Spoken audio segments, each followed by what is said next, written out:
বন্ধুরা সবাই কেমন আছেন? আশা করি সবাই ভালোই আছেন। আজকে আমরা কিশোরগঞ্জের উদ্দেশ্যে রওনা দিয়েছি। রওনা দেওয়ার সময় প্রচণ্ড বৃষ্টি ছিল, যার কারণে আমি ওই সময় কোনো শ্যুট করতে পারিনি। তো আমরা এখন যাত্রা বিরতিতে ভৈরবের জান্নাত একটা রেস্টুরেন্ট আছে, আপনারা সবাই চেনেন, ওখানে এসেছি। এখানে আমাদের 30 মিনিটের মতো একটা যাত্রা বিরতি দিব। এরপরে আমরা আবার কিশোরগঞ্জের উদ্দেশ্যে রওনা দিয়ে দিব। আজকে আমাদের কিশোরগঞ্জে যাওয়ার পর আমরা নিকলি হাওর, মিঠামইন, অষ্টগ্রাম এগুলি সব ঘুরে বেড়াবো এবং সেই অভিজ্ঞতার কথা আপনাদের মাঝে তুলে ধরবো। আমরা এখন এসে পৌঁছাইলাম নিকলি হাওর। আমাদের বোট হচ্ছে এইটা, এই বোটে করে আমরা ঘুরে বেড়াবো। এরপরে যাব আমরা মিঠামইনে এবং চেষ্টা করবো অষ্টগ্রাম সেখানেও যাওয়া। ভাই ভাই বাথরুম থেকে বের হইলো, অভিনব ব্যবস্থা আছে টয়লেটের এখানে। কেমন ব্যবস্থা রে? আমরা এখন মিঠামইনের উদ্দেশ্যে যাচ্ছি। কতক্ষণ সময় লাগবে মিঠামইন যাইতে? 1.5 ঘন্টা সময় লাগবে মিঠামইন যাইতে। নদী এলাকার লোকের জন্য কিন্তু নৌকা ভ্রমণ খুব সিম্পল একটা ব্যাপার। যারা আপনারা নৌকা ভ্রমণ পছন্দ করেন বা ভ্রমণ পিপাসু, তাদের জন্য কিন্তু নিকলি হাওর একটা আদর্শ জায়গা। যেতে যেতে আমি আপনাদেরকে ভ্রমণ সম্পর্কিত সকল তথ্য দিয়ে সহযোগিতা করব। যারা ঢাকা থেকে আসতে চান তাদের জন্য কিন্তু বাস বা ট্রেন দুটোরই ব্যবস্থা রয়েছে। আর ইচ্ছা করলে আপনি আপনার ব্যক্তিগত গাড়ি নিয়েও আসতে পারেন। ঢাকা থেকে কিশোরগঞ্জে সরাসরি বাস রয়েছে মহাখালী বাস স্ট্যান্ড এবং যাত্রাবাড়ি বাস স্ট্যান্ড থেকে। ভাড়া পড়বে বাস ভেদে 300 থেকে 350 টাকা জনপ্রতি। এছাড়াও ট্রেন রয়েছে 11 সিন্ধু প্রভাতী। বুধবার বাদে প্রতিদিনই সকাল 7:15 কমলাপুর থেকে ছেড়ে যায় এবং সকাল 11:10 আপনাকে নামিয়ে দিবে কিশোরগঞ্জ স্টেশনে। কিশোরগঞ্জ থেকে নিকলি হাওর মোটামুটি 30 কিলোমিটারের মতো এবং যাওয়ার জন্য কিন্তু লোকাল ট্রান্সপোর্ট রয়েছে। এই হাওরের দারুণ একটা বৈশিষ্ট্য রয়েছে। সাধারণত অক্টোবর থেকে মে মাস পর্যন্ত পুরো এরিয়া জুড়ে শুকনো থাকে এবং এই সময় এখানে কিন্তু চাষাবাদ হয়। আর বর্ষাকাল আসলেই কানায় কানায় ভরে ওঠে। সাধারণত প্রতি বছর জুনের শেষ দিক হতে সেপ্টেম্বরের মাঝামাঝি সময় পর্যন্ত এই পানি থাকে। আমি যখন শীতকালে এসেছিলাম তখনকার কিছু ছবি আমি ক্যামেরা বন্দি করেছিলাম, তারই কিছু দৃশ্য এগুলো। তবে এখানে আসার প্রপার টাইম হলো জুলাই থেকে সেপ্টেম্বরের মাঝামাঝি সময় পর্যন্ত। বৃষ্টি শুরু হয়ে গেছে, বৃষ্টির মধ্যে নদীর মধ্যে ভ্রমণ অসাধারণ একটা ফিলিংস কিন্তু আমি পাচ্ছি। আমাদের এই লঞ্চের ভাড়া পড়েছে 7,000 টাকা সারাদিনের জন্য। তবে লঞ্চের সাইজ অনুযায়ী ভাড়া কম বা বেশি হতে পারে। তবে এখানে ঘন্টা হিসাবে কিন্তু লঞ্চ বা বড় বোট ভাড়া পাওয়া যায়। আমি আপনাদেরকে সাজেস্ট করব 20 থেকে 25 জনের একটা টিম করে যদি আপনারা আসেন তাহলে আপনার ভ্রমণ হবে আনন্দদায়ক এবং সেই সাথে খরচটাও অনেকটা কমে আসবে। এই হাওরের মাঝ দিয়ে যে নদী বহমান তার মেইনলি 3টা নাম রয়েছে, যেমন ধনু, ঘোড়াউত্রা এবং বাউলিয়া। ধনু হলো মেঘনা নদীর উপনদী, এর অপর নাম হচ্ছে বাউলিয়া। এই নদী ইতনাদ উপজেলার দিকে প্রবাহিত হয়েছে। মিঠামইন এবং নিকলির নিকট এই নদী ঘোড়াউত্রা নামে পরিচিত। কিশোরগঞ্জের সীমানায় এই নদীর দৈর্ঘ্য প্রায় 35 মাইল। সামনেই আমরা গোড়াদিয়া ঘাট দেখতে পাচ্ছি।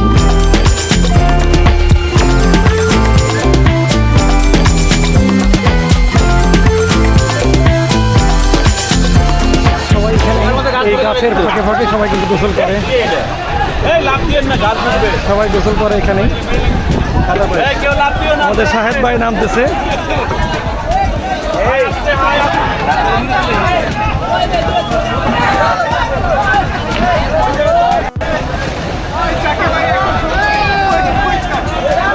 গাছের উপর উঠে পড়েছে আমাদের হাই ভাই।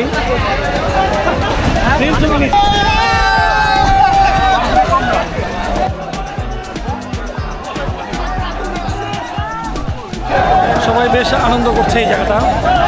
কিছু গাছ রয়েছে এখানে। এখানে গভীরতাটা বেশ মোটামুটি এক মানুষের মতো গভীরতা আছে।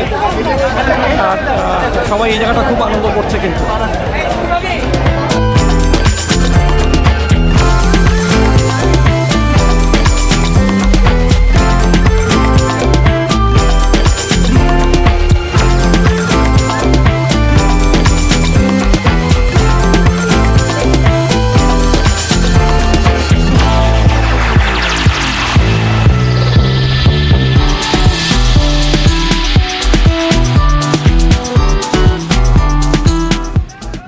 গোসল শেষ করে আমরা সবাই আবার রওনা হলাম মিঠামইন উপজেলার উদ্দেশ্যে। আমরা অলরেডি মিঠামইন উপজেলায় পৌঁছে গেছি।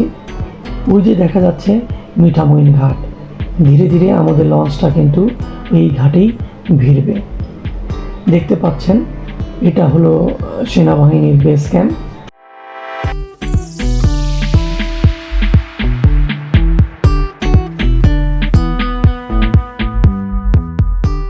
আমরা এখন মিঠামইন উপজেলার চলে এসেছি।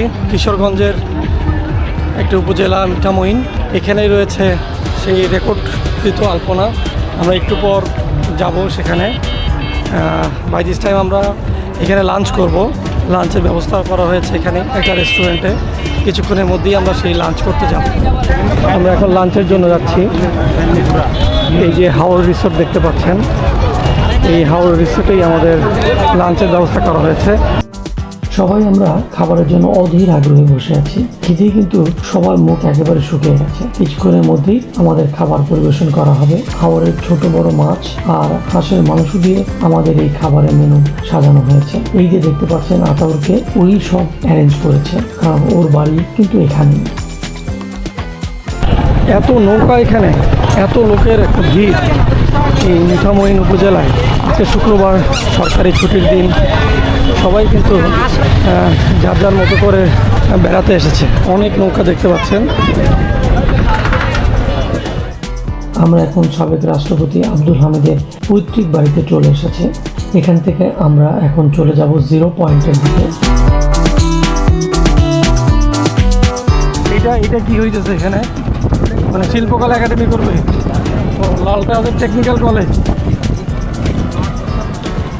এই রোডটা দিয়েই আপনি অষ্টগ্রাম হয়ে ঢাকার দিকে চলে যেতে পারবেন, তবে সেটা শুকনো মৌসুমে। বা বর্ষা মৌসুমে এখন কিন্তু গাড়ি নিয়ে ঢাকা যাওয়ার কোনো অবস্থা নেই।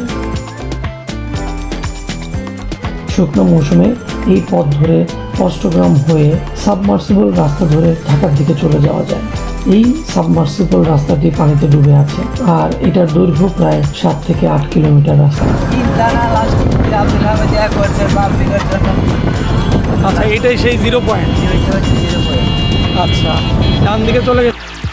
আমরা চলে এসেছি 0 পয়েন্টের দিকে। এই দিকটাই হচ্ছে অষ্টগ্রাম। অষ্টগ্রাম যাওয়ার পথেই কিন্তু এই আলপনাটা করা হয়েছে।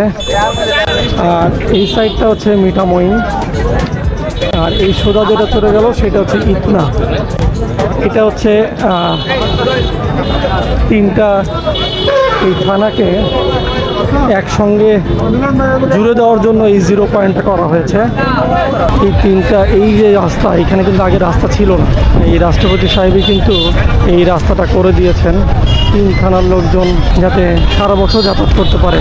আমি যেটা শুনলাম, বর্ষাকাল ছাড়া অষ্টগ্রামে যাওয়াই যেত না, যাওয়ার কোনো ট্রান্সপোর্টেশন ছিল না, মানুষকে পায়ে হেঁটে যেতে হতো। খুব সুন্দর করে বাঁধ দেওয়া হয়েছে। ওই এরিয়াটাই অসাধারণ একটা এরিয়া। এটা সামনাসামনি না দেখলে এটা সৌন্দর্য আসলে বোঝা যাবে না। আমরা এখন এখান থেকে চলে যাচ্ছি 0 পয়েন্ট থেকে মিঠামইনের দিকে। মিঠামইনে আমাদের বোট কিন্তু অপেক্ষা করছে আমাদের জন্য। এখান থেকে ইতনা 15 কিলোমিটার, আর অষ্টগ্রাম 17 কিলোমিটার। আগে 17 কিলোমিটার মানুষ পায়ে হেঁটে যাইতো। ব্যবস্থা ছিল না, বর্ষাকালে হইলে নৌকা দিয়ে অষ্টগ্রাম যায়। এই এলাকার মানুষ কিন্তু এই রাস্তাটা হওয়াতে ভীষণ উপকৃত হয়েছে।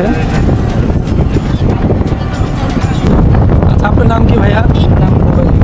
রুবেল মিয়া। আপনার বাসা কি মিঠামইনি?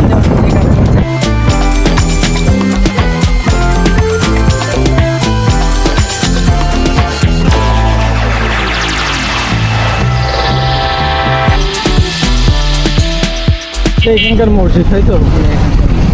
এখন আমরা ফিরে যাচ্ছি মিঠামইন থেকে নিকলি হাওরের দিকে।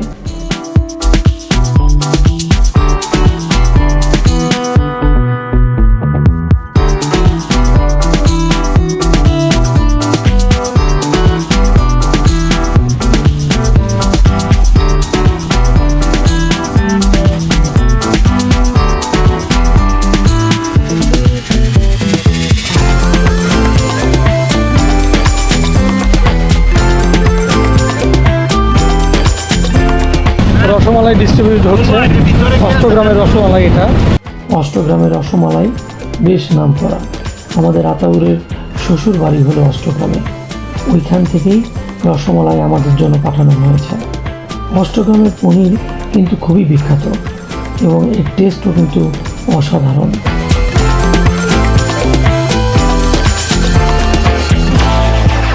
দেখতে পাচ্ছি নদীর তীরের অস্ত যাওয়া সূর্যের মনোমুগ্ধকর সৌন্দর্য। বিস্তীর্ণ এলাকা জুড়ে প্রবাহমান জলরাশির উপর সূর্যের আলোর সোনালি রং কিন্তু ফুটে উঠেছে। প্রকৃতির এ যেন এক অপরূপ মেলবন্ধন। এই অপরূপ সৌন্দর্য দেখতে দেখতে পৌঁছে যাচ্ছি নিকলি হাওরে, যেখানে আমাদের গাড়ি আমাদের জন্য ওয়েট করছে। ক্লান্ত শরীরে এখন বাড়ি ফেরার পালা। ভিডিওটি ভালো লাগলে লাইক দিন, শেয়ার করুন এবং সাবস্ক্রাইব করুন। সবাই ভালো থাকবেন, সুস্থ থাকবেন। Good bye.